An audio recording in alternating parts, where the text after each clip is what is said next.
Hello, good evening, and once again, welcome to my channel Spreading Yarn. चक्रवात क्या होते हैं और कैसे होता है उनका निर्माण? क्या है मोचा या मोखा और किन राज्यों में होगा इसका प्रभाव? कैसे होता है इनका नामकरण? तो चलते हैं दोस्तों वीडियो पर। आज की क्लास में हम चर्चा करेंगे कि साइक्लोन चर्चा में क्यों है, चक्रवात क्या होता है, कैसे बिल्डअप होता है और इसके क्या क्या प्रकार हैं, इनका नामकरण कैसे किया जाता है। जैसे जो अभी वर्तमान में बिल्डअप हो रहा है उसका नाम दोस्तों साइक्लोन मोका रखा है या उसका प्रोनाउंसिएशन मोचा भी किया जाता है। तो इसका नामकरण कैसे किया जाता है, नामकरण करने के क्या फ़ायदे हैं। अब आप सोच रहे होंगे इसके फ़ायदे भी कुछ हैं, तो ऑब्वियसली कुछ ना कुछ फ़ायदे हैं तभी इसका नाम रखा जाता है दोस्तों। और नामकरण करने की क्या मापदंड है, तो इन सब के बारे में हम आज की वीडियो में चर्चा करेंगे। एंड अगर आप वीडियो पूरा देखते हैं तो आई एम श्योर कि आपको चक्रवात से रिलेटेड जितने भी डाउट हैं वो सारे के सारे आज की क्लास में क्लियर हो जाएंगे दोस्तों। तो देखते हैं कि चर्चा में क्यों है। चर्चा में दोस्तों इसलिए है क्योंकि अभी ये आपने न्यूज़ में सुना होगा कि इंडियन जो मेट्रोलॉजिकल डिपार्टमेंट है उसने चेतावनी जारी की है कि बंगाल की खाड़ी में, दक्षिण पूर्व की तरफ बंगाल की खाड़ी में एक साइक्लोन है वो डेवलप ऑलरेडी हो चुका है। हालांकि ये चेतावनी जो है वो 9 तारीख को जारी की गई थी दोस्तों। इस साइक्लोन की वजह से पूर्वोत्तर भारत के जो राज्य हैं उनमें भारी बारिश जो है उसकी आशंका की जा रही है। वैसे इस साइक्लोन का प्रेजेंट मूवमेंट जो है वो काफ़ी हद तक डाइवर्ट हो चुका है और म्यांमार बॉर्डर को ये मोस्ट लाइकली हिट करेगा दोस्तों। वैसे पूर्वोत्तर राज्यों में भी बारिश की आशंका है और इसी के तहत भारत सरकार ने एनडीआरएफ की 8 टीमें जो हैं वो कोस्टल एरिया में बंगाल में तैनात कर दी है। चक्रवात का ज़्यादातर प्रभाव बांग्लादेश और म्यांमार पर होगा। यह 11 किलोमीटर प्रति घंटा की रफ्तार से समंदर के अंदर आगे बढ़ रहा है और मोस्ट लाइकली 14 तारीख को कोस्टल एरिया को हिट करेगा। इस साइक्लोन का नाम यमन, जो कि एक खाड़ी देश है, उसने अपने लाल सागर के एक तटीय बंदरगाह के आधार पर मोचा या मोका रखा है दोस्तों। यह कॉफ़ी के लिए काफ़ी हद तक फेमस है। इसका असर पूर्वी भारत से लेकर बांग्लादेश और म्यांमार में भी देखने को मिलेगा। देखो, जब इनिशियली आईएमडी ने जब इसकी पिक्चर जारी की थी तो इसका मूवमेंट जो है अगर आप देखेंगे तो इसका मूवमेंट जो है बे ऑफ बंगाल में सेंटर में था और ये बांग्लादेश के जो चट्टागांव एरिया है वहाँ पे लैंड को हिट करने वाला था और काफ़ी हद तक कोलकाता को भी हिट कर रहा था। परंतु इसकी जो प्रेजेंट पोजीशन है दोस्तों यह थोड़ा सा टुवर्ड्स दिस साइड ये इसका मूवमेंट हो चुका है। तो ये अब मोस्ट लाइकली इसका मूवमेंट जो है ये वाला एरिया जो है यहाँ पे ये हिट करेगा। तो ये वाला जो रीजन है दोस्तों इसको हिट करेगा और काफ़ी हद तक ये जो कोस्टल एरिया है उड़ीसा और कोलकाता का, इसको ये साइक्लोन हिट नहीं करेगा दोस्तों। बात करते हैं कि चक्रवात क्या होता है। उत्पत्ति के आधार पर ये चक्रवात मुख्यतः 2 प्रकार के होते हैं। एक आपके उष्ण कटिबंधीय चक्रवात या इंग्लिश में अगर बोलें तो ट्रॉपिकल साइक्लोन होते हैं और दूसरे जो होते हैं दोस्तों आपके एक्स्ट्रा ट्रॉपिकल साइक्लोन होते हैं। अगर आप अर्थ को देखते हैं तो अर्थ को 2 इक्वल पार्ट्स के अंदर इक्वेटर जो है वो आपको डिवाइड करता है। अर्थ को 2 इक्वल पार्ट्स के अंदर डिवाइड करता है। तो इक्वेटर के 5 डिग्री नॉर्थ और 5 डिग्री साउथ के अंदर कोई भी साइक्लोन डेवलप या बिल्डअप नहीं होता है। इसका रीज़न क्या है कि इक्वेटर पे जो है सारी की सारी जो हवा चलती है वो आपकी पैरेलल टू अर्थ चलती है, इस डायरेक्शन में चलती है। या अगर हम देखें तो साउथर्न हेमिस्फीयर में ऑलमोस्ट पैरेलल टू इक्वेटर चलती है। इसलिए जब अर्थ रोटेट होती है तो उस एयर पे इसका कोई इफेक्ट नहीं पड़ता है। तो इस लैटिट्यूड के अंदर 5 डिग्री नॉर्थ और 5 डिग्री साउथ के अंदर कोई भी साइक्लोन बिल्डअप नहीं होता है। बाकी बचते हैं जो 5 डिग्री से ऊपर की तरफ जो आपकी कर्क रेखा है और नीचे जो आपकी मकर रेखा है वहाँ तक जो भी साइक्लोन बिल्डअप होता है उसको क्या बोला जाता है, ट्रॉपिकल साइक्लोन या उष्ण कटिबंधीय चक्रवात बोला जाता है। इसके ऊपर जो है 23 डिग्री हाफ कर्क रेखा और मकर रेखा के बाद में जो आपका शीतोष्ण कटिबंध आता है उसके अंदर जो भी साइक्लोन्स या एक तरह से दोस्तों इनको क्या बोला जा सकता है, हम इनको कोल्ड साइक्लोन भी बोल सकते हैं। जो बाह्य कटिबंध है एक्स्ट्रा ट्रॉपिकल साइक्लोन्स है उनको कोल्ड साइक्लोन भी बोला जाता है और इनको दोस्तों हॉट साइक्लोन भी बोला जा सकता है। अब ये फॉर्म कैसे होते हैं तो इसके बारे में दोस्तों एक वीडियो में बना दूंगा। जनरली अगर आप देखें तो क्या होता है, जब ओशियन का ऊपर का जब पानी है वो गर्म होता है, उसका टेम्परेचर जब 26 डिग्री से ऊपर ज़्यादा बढ़ जाता है तो यह क्या होता है, वेपर बन के ऊपर की तरफ मूव करता है। जब ऊपर की तरफ मूव करता है तो ऊपर की तरफ जाके ये क्लाउड फॉर्म करता है और क्लाउड फॉर्म करने के बाद में जब क्लाउड ज़्यादा फॉर्म हो जाता है तो इनके बीच में एक लो प्रेशर एरिया क्रिएट होता है। जो लो प्रेशर एरिया जब क्रिएट होता है तो विंड्स जो है कोरियोलिसिस फोर्सेस की वजह से विंड्स लो प्रेशर एरिया की तरफ फ्लो करती है। जब ये लो प्रेशर एरिया की तरफ फ्लो करती है तो अर्थ के रोटेशन की वजह से वहाँ पे रोटेटिंग स्टार्ट शुरू कर देती है, रोटेशन जो है वो स्टार्ट करती है दोस्तों। और इसी रोटेशन की वजह से जो है धीरे धीरे जब ये रोटेशन इंक्रीज होता जाता है और जब इसकी speed almost 34 miles per hour से बढ़ जाती है और ये 3 मिनट तक मेंटेन करती है, तो इसको एक साइक्लोन का नाम दिया जाता है। ये देखिए, जैसे ये वाला जो एरिया है एकदम सेंटर वाले एरिया को बोला जाता है इसका आई, या हिंदी के अंदर इसको नेत्र भी बोलते हैं। और यहाँ से देखिए ये जो भी हैं वो विंड्स जो है वो फ्लो होती है सेंटर की तरफ।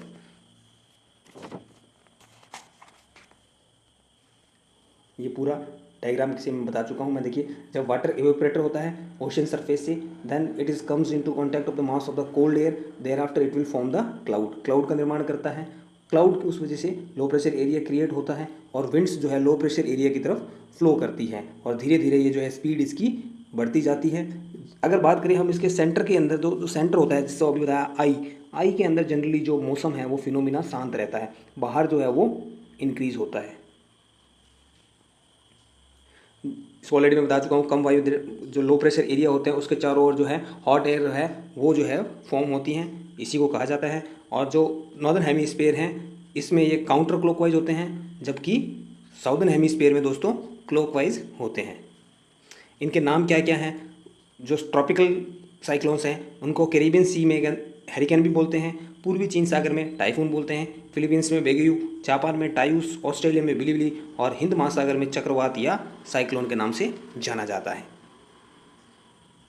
अब बात करते हैं दोस्तों इनका नामकरण जो है वो उसका क्या इतिहास है, कैसे यह स्टार्ट हुआ और नामकरण रखने की प्रक्रिया जो है वो हिंद महासागर में कब से चालू हुई। जनरली नामकरण जो होता है दोस्तों WMO जो है, वर्ल्ड मेट्रोलॉजिकल ऑफिस जो है, वर्ल्ड मेट्रोलॉजिकल ऑफिस जो UN के अंडर में आता है, UN की एक संस्था है, इसी के अंडर में दोस्तों 6 जो है आपकी RSMC है, RSMC regional special meteorological centre हैं।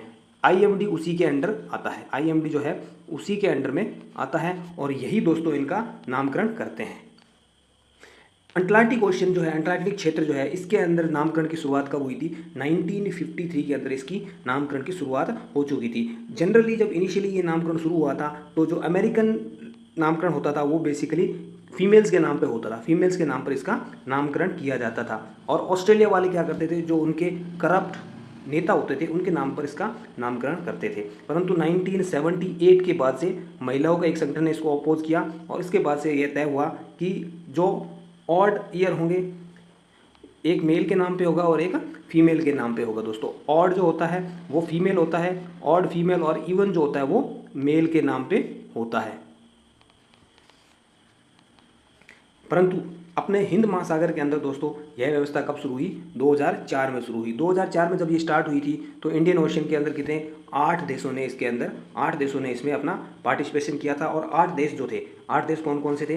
Bangladesh, Bharat, Myanmar, Oman, Maldives, Thailand, Pakistan और श्रीलंका। इन 8 देशों ने दोस्तों अपने 8 नाम इन्होंने दिए थे, 8 नाम इन्होंने सबमिट कर दिए थे, ठीक है। और 8 नाम जो इन्होंने सबमिट किए उनका क्या है, फिर अल्फ़ाबेटिकल लिस्टिंग हो गया। अल्फ़ाबेटिकल लिस्टिंग आगे मैं बताऊंगा कैसे क्या होता है। जब उनका अल्फ़ाबेटिकल लिस्टिंग हो गया उसके बाद दोस्तों कंट्री के हिसाब से, जैसे लेट से अगर पहला तूफान आता है, पहला साइक्लोन फॉर्म होगा, तो जो 8 कंट्री थे, 8 कंट्री, पहले कंट्री का अल्फ़ाबेटिकल देखा गया तो कंट्री का अल्फ़ाबेटिकल हिसाब से बांग्लादेश जो है वो बी पे आया। तो सबसे पहले बांग्लादेश ने जो 8 नाम दिए थे उनका अल्फ़ाबेटिकल सीक्वेंस देखा गया, तो उसका जो सबसे पहला नाम होगा वो तूफान का नाम रखा जाएगा। तो इस तरह से इनकी लिस्टिंग होती है और अगली बार जो होगा वो अगले कंट्री का देखा जाएगा।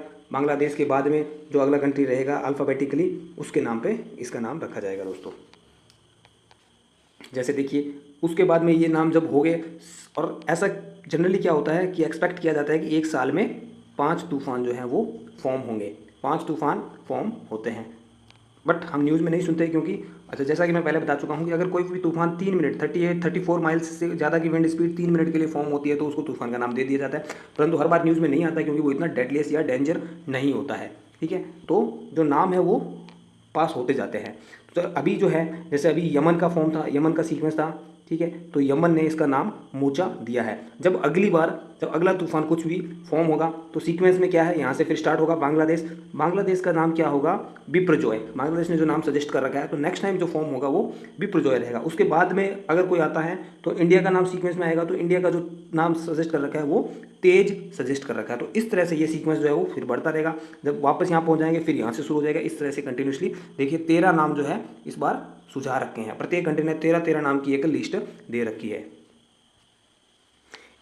चक्रवातों का नामकरण करने का क्या बेनिफिट है, क्या फ़ायदा है दोस्तों, ये भी आपको याद रखना चाहिए, पता होना चाहिए कि इनका नामकरण क्यों करते हैं। आया तूफान चला गया, नामकरण क्यों करें। नामकरण करने का फ़ायदा ये होता है दोस्तों, जब भी कोई भी मेट्रोलॉजिकल डिपार्टमेंट अगर कोई भी चेतावनी जारी करता है तो टीमें जो होती है, आपदा प्रबंधन टीमें, उनको पता रहता है, आम नागरिक जो होती है उनको पता रहता है, और वो जो होते हैं उससे प्रिकॉशंस जितनी भी होती है उनको ले सकते हैं। और अगर किसी एरिया के अंदर, किसी रीजन के अंदर एक साथ 2 तूफान आए तो आईएमडी जनरली अगर कोई बोल दे कि चक्रवात आ रहा है तो लोग प्रिकॉशन उतने लेंगे। बट अगर 2 तूफान एक साथ आ रखे हैं तो लोग बोलेंगे इस पर्टिकुलर तूफान से आपको प्रिकॉशन ज़्यादा लेनी है क्योंकि ये ज़्यादा सीवियर है, और अदर जो है वो थोड़ा सीवियर है या और ज़्यादा सीवियर है। लाइकवाइज तो आपको ईजिली आइडेंटिफिकेशन रहेगा और लोगों के अंदर जो है कोई भी भ्रम नहीं रहेगा, ठीक है। और ऑब्वियसली जो स्टूडेंट्स हैं उनके लिए एक जीके का क्वेश्चन बनने के लिए भी है। इसका मापदंड क्या है, पहला सिंपल है कि नाम जो है वो काफ़ी सरल होना चाहिए, इजीली लोगों को समझ में आ जाना चाहिए, ऐसा नहीं है कोई बहुत बड़ा नाम रख दे, ठीक है। और दूसरा ये है कि किसी की धार्मिक भावनाओं को, सांस्कृतिक भावनाओं को या कोई भड़काऊ वाला जो है वो अर्थ ना हो, इस तरह का नाम होना चाहिए दोस्तों। तो ये आपका कंप्लीट चक्रवात था। वीडियो को देखने के लिए बहुत बहुत धन्यवाद। बने रहिए हमारे साथ, चैनल को सब्सक्राइब कीजिए, वीडियो को लाइक और शेयर कीजिए। जय हिंद साथियों।